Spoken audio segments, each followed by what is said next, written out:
வாழ்க வளமுடன். இனிய இரவு வணக்கத்துடன் எனது அண்ணன் நமது குணசேகரன் ஐயா அவர்கள் செவ்வாய் என்பது யார், செவ்வாயின் குணாதிசயங்கள் என்ன, செவ்வாயின் தன்மைகளுக்கு ஏற்ப எப்படி செயல்படும் என்பதை விவரமாக என் அருமை தம்பி M.K. சுவாமி நாயனார் பதில் கூற வேண்டும் என வழிமுறை வைத்துள்ளார். இதை நான் வரவேற்கிறேன்.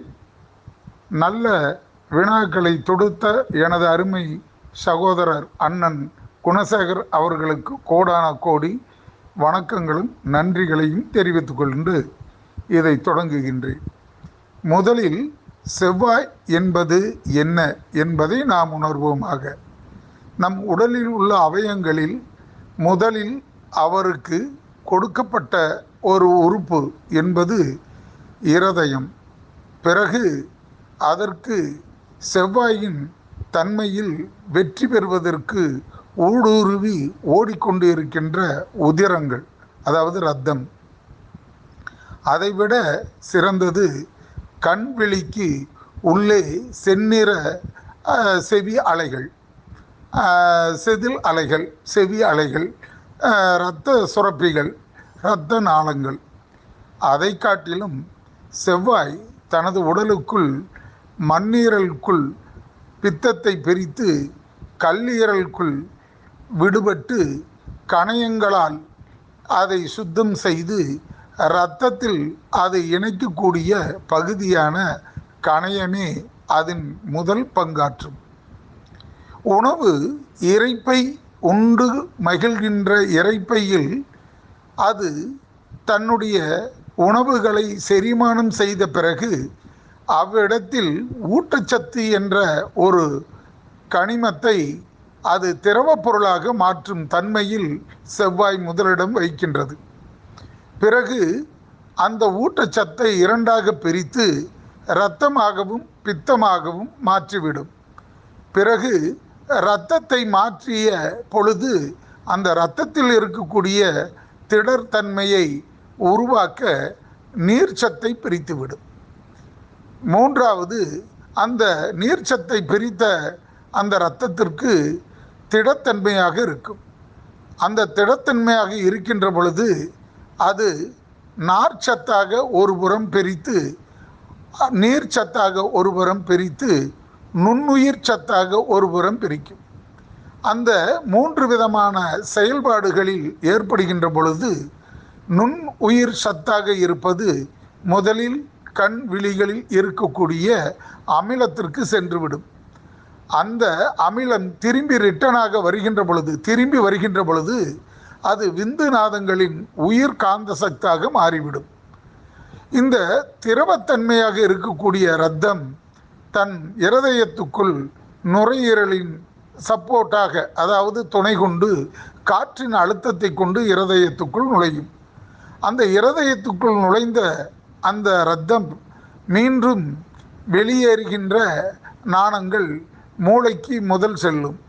மூளைக்கு சென்று பிறகு உடலுக்குள் வருகின்ற போது அந்த கழிவுகளுடன் கொண்டு வருகின்ற இரத்தத்தை இரண்டாக பிரித்து நுண்ணுயிர் சக்தியையும் அது விந்தாக மாற்றி விடுகிறது. நல்ல இரத்தத்தையும் நரம்புக்குள் தங்க வைத்து விடுகின்றது. கெட்ட இரத்தத்தை நமது உடல் சரீரம் என சொல்லக்கூடிய தோல் சம்பந்தப்பட்ட திசுக்களுக்கு ஊட்டமாக மாறிவிடுகின்றது.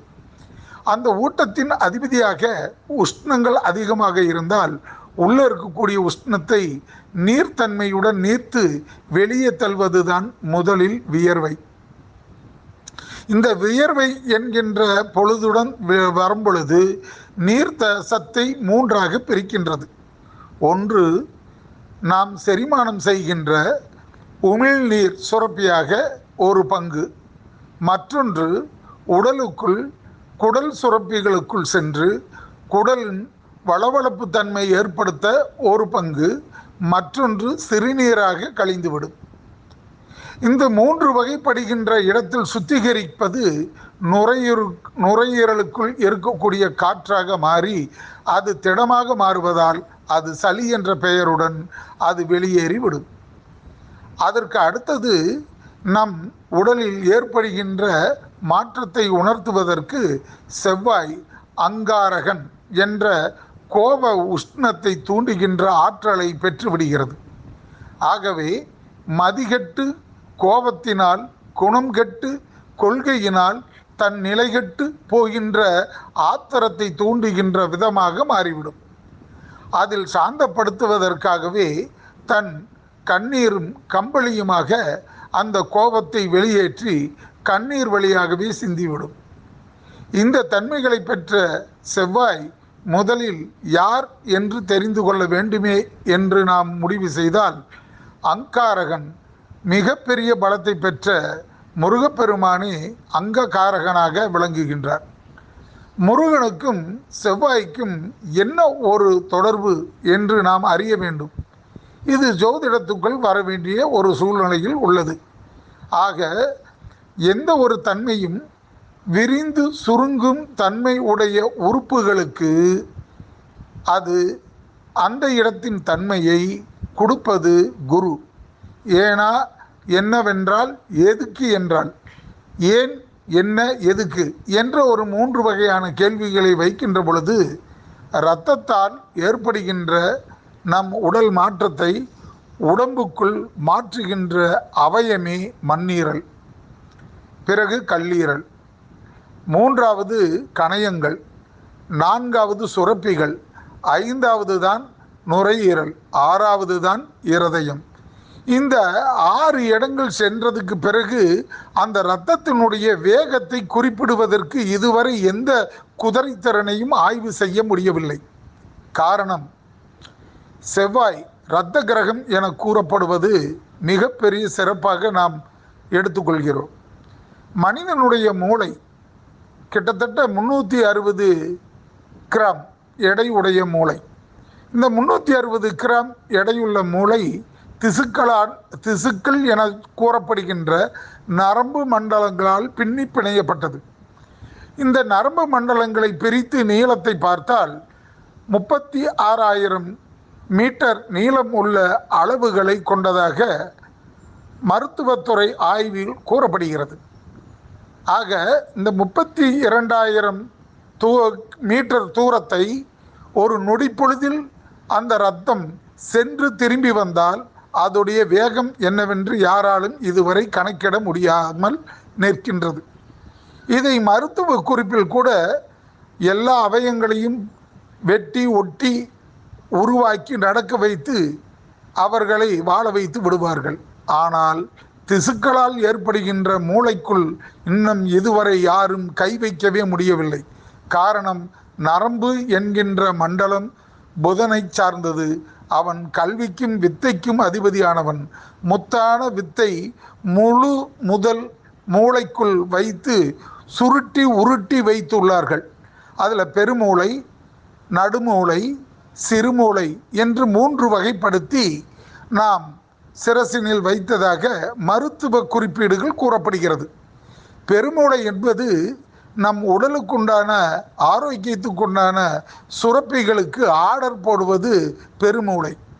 இந்த நடுமூளை என்பது நாம் கற்ற கலைகளை பேணி காப்பதில் நன்மை தீமையாக பிரித்து வைப்பது. இந்த சிறுமூளை என்பது அதையும் சிந்தித்து செயலாற்றி வெற்றி பெறுவதற்கு உறுதுணையாக இருப்பது. ஆக இந்த சிறுமூளையை மட்டுமே பகுத்தறிவு என்று நாம் கூறுகின்றோம். இந்த ஒவ்வொரு மூளை 3 வகையான மூளைகளும் 2 வகைகளாக பிரிக்கப்படுகின்றன. பெருமூளை செய்வது 2 வகை, நடுமூளை செய்வது 2 வகை, சிறுமூளை செய்வது 2 வகை. இதைத்தான் 6 அறிவு என பெரியோர்கள் கூறப்பட்டுள்ளார்கள். இந்த அறிவை செயல்படுத்துவதற்கு இரத்தம் மிக முக்கிய காரணமாக பங்கு வகிக்கின்றது. ஆகவே இரத்தத்தில் கலந்துள்ள அணுக்களுக்கு முருகன் என்ற பொருளாகும். முருகு என்றால் அதாவது முறுக்கேற்று என்பது பொருள். மூளைக்கு இரத்தம் போகவில்லை என்றால் பித்து பிடித்து விடும்.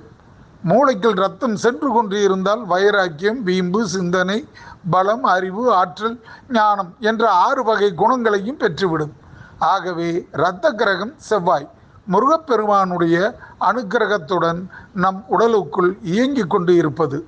இரத்தம் மற்றும் ஓடிக்கொண்டு இருக்க வரைக்கும் மனிதனோ விலங்குகளோ உயிரினங்களோ அது இளமையாகவே இருக்கும். இரத்தம் குறைந்து ஓட்டம் குறைந்தால் நடுக்கம் தானாக வந்து முதுமை தானாக ஒட்டிக்கொள்ளும். ஆக இரத்தத்தில் ஏற்படுகின்ற மாறுதல்களையும் இரண்டையும் வைத்து மரணத்தை குறிப்பிடுவதே கால கணிதமாகும். இது போன்ற கருத்துக்களை மெய்ப்பொருளாக வைப்பதே அறிவின் ஆற்றலின் சிறப்பு. நன்றி அண்ணா, வாழ்த்துக்கள். உங்கள் கேள்விகளுக்கு பதில் வைத்துள்ளேன். சரிதானா என்பதை ஆய்வு செய்து எனக்கு தகுதிக்குண்டான பாராட்டுகளையும் அல்லது தவறை சுட்டிக்காட்டுகின்ற ஆற்றலையும் பதிவிடு செய்யுங்கள். ஏற்றுக்கொள்கிறேன். வாழ்த்துக்கள் அண்ணா. வாழ்க வளமுடன். இனிய இரவு வணக்கம்.